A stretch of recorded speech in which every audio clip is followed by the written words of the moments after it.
أعوذ بالله من الشيطان الرجيم وما كان المؤمنون لينفروا كافة فلولا نفر من كل فرقة منهم طائفة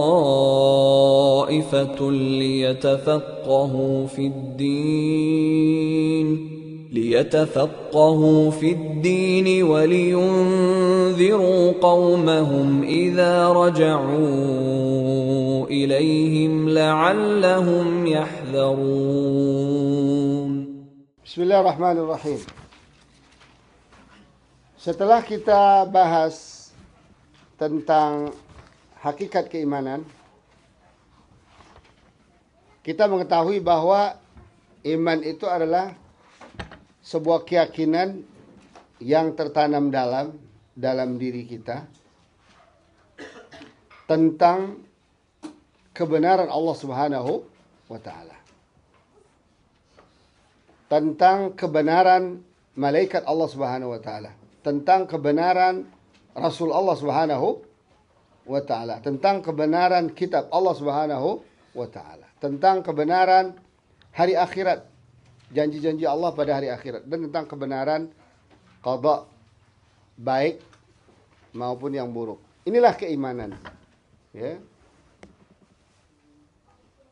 Dari mana kita tahu semua ini? Dari Allah, dari Rasulullah sallallahu alaihi wasallam. Ayatnya banyak.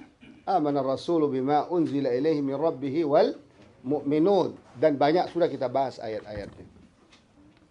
Ada ayat mengatakan 4, ada yang 3, ada yang 5. Maka totalnya ayat dan hadis itu semua ditemukanlah rukun iman itu menjadi 6. Sebagaimana hadis Jibril juga, dia bertanya tentang mal iman. Apa itu iman ya Rasulullah? Dijawab Rasulullah, antu'mina billahi wa malaikatihi wa kutubihi wa rasulih. Inilah hakikat keimanan. Inilah definisi keimanan. Ya. Kemudian kita juga sudah bahas iman pertama, yaitu iman billah. Ternyata iman kita kepada Allah itu harus melalui 3 kategori. Ya. Pertama disebut dengan tauhid rububiyah. Ya. Iman itu mentauhidkan Allah pada ciptaan dan perbuatannya. Tidak ada yang menciptakan selain Allah, ya kan? Tidak ada yang bisa mematikan selain Allah, tidak ada yang menghidupkan selain Allah. Semua ciptaan alam semesta ini, dunia dan akhirat, itu semua Allah yang ciptakan. Ini disebut dengan tauhid rububiyah. Rabb dalam bahasa Arab itu lebih dekat artinya kepada khaliq, pencipta. Sabbihisma rabbikal a'la, sucikanlah ya, nama Rabbmu yang maha tinggi. Siapa dia? Alladzi khalaq. Coba lihat. Yang menciptakan. Iqra bismi rabbik. Bacalah dengan menyebut nama Rabbmu. Siapa dia? Alladzi khalaq. Ya kan? Iqra bismi rabbikal ladzi khalaq. Khalaqal insana min. Nah, ini semua absolutely hasil ya, ciptaan Allah Subhanahu wa taala ini yang tidak bisa dipengaruhi oleh manusia. Hukum Allah yang disebut dengan al-ijbar, bil ijbar, terpaksa. Saya nggak suka kepada Allah karena pala saya taruh di atas. Bisa nggak dipindahin ke bawah? Bisa nggak dipindahin?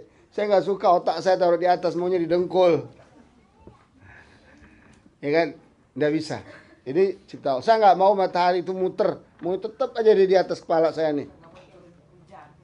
Nggak mau turun hujan, nggak bisa. Ini semua. Saya nggak mau mati, saya nggak mau tua. Orang kita belum takut tua tuh ya. Padahal biasa aja lah, tua-tua. Muda-muda biasa aja. Yang muda pasti tua. Yang tua pasti dari muda. Nggak pernah lompat langsung tua. Nggak ada nggak orang lompat langsung tua? Ada. Biasa-biasa aja lah. Ini sebuah keputusan Allah yang kita tidak bisa tolak, tapi penuh dengan hikmah dan keadilan. Ya, jangan kita kira itu hanya asal-asalan. Kenapa kepala kita di atas? Kenapa otak dalam tengkorak ini? Kenapa telinga kiri kanan? Mata kenapa nggak di depan dan di belakang? Itu semua hikmahnya luar biasa. Iya. Itu disebut dengan ar-rububiyah. Tauhid ar-rububiyah.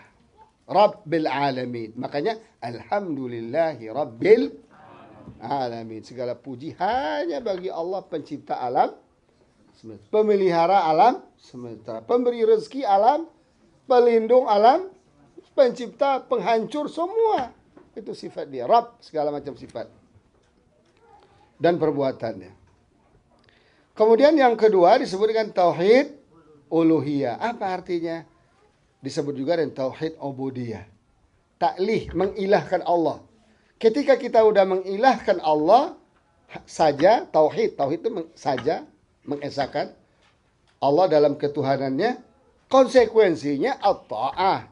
Kita harus taat dong padanya. Konsekuensi ketaatan itu harus didasari halal dan haram. Ya kan? Kok enggak dari mana dong kalau semua blong aja tanpa halal tanpa haram, enggak teruji ketaatan kepada Allah. Ada wajib, ya kan, yang harus kita lakukan, ada larangan yang harus kita tinggalkan.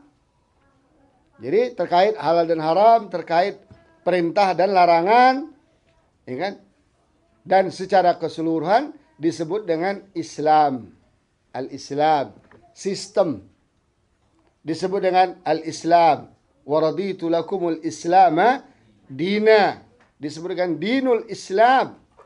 Jadi ubudiyah ini tidak akan bisa kita lakukan tanpa ada dinul Islam. Oleh karena itu, kalau kita benar-benar bertauhid dalam ubudiyah dan uluhiyah, nggak perlu lagi sistem di luar sistem Islam. Dalam ibadah, dalam muamalah, dalam perundang-undangan, ya kan, dalam ekonomi, dalam mengatur tata budaya masyarakat, dalam mengatur sistem sosial masyarakat, tidak perlu lagi karena kita mentauhidkan tauhid, kecuali dalam hal-hal yang Allah memang bolehkan atau suruh kita terkait dengan teknis-teknis kehidupan, sarana-sarana kehidupan. Itu Allah bebaskan kita. Nih ngaji seperti ini. Yang diwajibkan talabul ilmi kan? Talabul ilmi faridatun ala kulli muslimin muslim. Mau melakukannya pakai apa? Langsung begini. Mau live seperti di televisi, mau pakai radio, mau pakai ngumpul 100 orang, 1000 orang, atau 10 orang, satu orang nggak masalah. Itu teknis. Makanya jangan sampai salah paham kita antara sarana dan tujuan. Jadi yang dibolehkan Allah kita berikhtiar itu adalah dalam hal sarana. Tujuan sudah nggak bisa lagi. Tujuannya Allah. Kewajiban udah nggak bisa lagi. Kewajiban jangan ditambah-tambah. Orang kita suka nambah-nambah kewajiban. Kewajiban yang ada aja nggak dikerjakan. Ini infak wajib katanya. Lah kalau infak bukan wajib. Salah tuh. Ini zakat wajib, oke. Setuju kita. Nah, ketawa dia ini sering lakuin kali ini. Enggak ya? Infak wajib. Mana ada infak wajib? Jadi tambah-tambah kewajiban. Yang ada aja belum dijalankan. Sholat tarawih seakan-akan wajib, dipaksa-paksakan pulang atau di kantor, pokoknya sholat tarawih. Isya nggak begitu dia. Setelah habis sholat tarawih nanti Isya cuek-cuek aja dia udah. Sholat id seakan-akan wajib, dibeli baju, beli minyak wangi, beli sendal, beli peci, beli jubah, beli sal, semua baru. Tapi begitukah dia untuk sholat subuh? Terbalik kan? Nah, nggak boleh, itu harus ada standar-standar yang Islam. Makanya Islam itulah sistem. Din, makanya Abu La'la Maududi rahimahullah menjelaskan beda antara definisi din dengan religion bahasa Inggris. Religion itu sama dengan agama bahasa kita. Berapa perangkat formalitas ubudiyah yang tidak mencakup semua sisi kehidupan dan sumbernya belum tentu dari Allah Subhanahu wa taala. Kalau Islam itu sistemnya sempurna, datang dari Allah Subhanahu wa taala, mencakup semua aspek kehidupan, kepentingan dunia dan akhirat. Tuh. Komplit dah. Makanya al-yauma akmaltu. Pada hari ini saya sempurnakan. Lakum bukan lahum. Lakum bagi kita nih.